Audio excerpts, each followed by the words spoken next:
Habit 7. Sharpen the saw. Imagine you and your neighbor, and that there is a giant tree in your garden and also one in the garden of your neighbor. You both decide to get rid of your trees, because they got too tall and they start to block the sunlight, and also there is too much work with all the leaves falling down in fall. You both decide to saw down your tree on Sunday, but you secretly decide to begin early in the morning, because then you will be done by the time your neighbor is getting up. And also you want to feel a little superior. You imagine yourself relaxing in the sun and watching your neighbor sawing down his tree.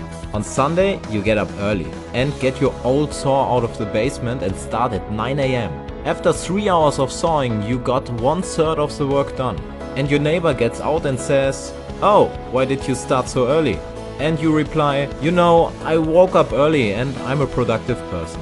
So then your neighbor gets his saw and sits down to sharpen the saw. Then he starts sawing, and within an hour his tree is sawed and falls. And then he sits down and sharpens his saw again for the next time and gets a cold drink after the hard work. After his drink, he walks over to you while you are still sawing. He asks, "Why don't you take a few minutes to sharpen your saw? Then you will be much faster." And your best reply is, "Sorry, I can't do this because I'm too busy sawing down the tree. And I think that my tree is much thicker than yours, otherwise I would also be done already."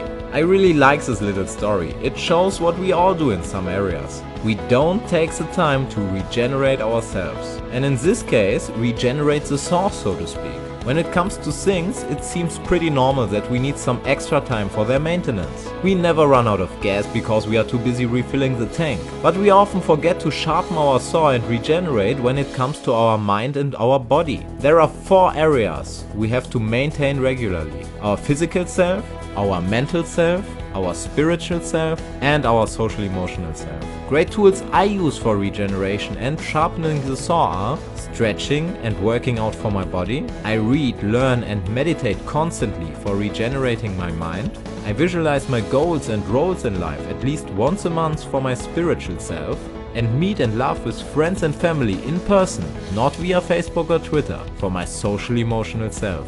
Far too many people are too busy with everything else and have so many excuses to not regenerate, like the guy who is still sawing down his tree. So make use of the last habit, habit 7, and sharpen your saw.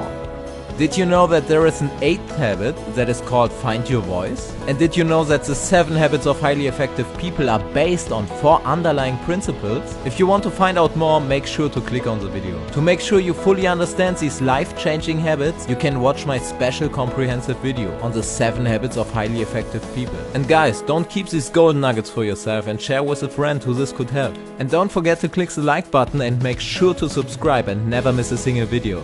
Thanks for watching and see you on Minion No More.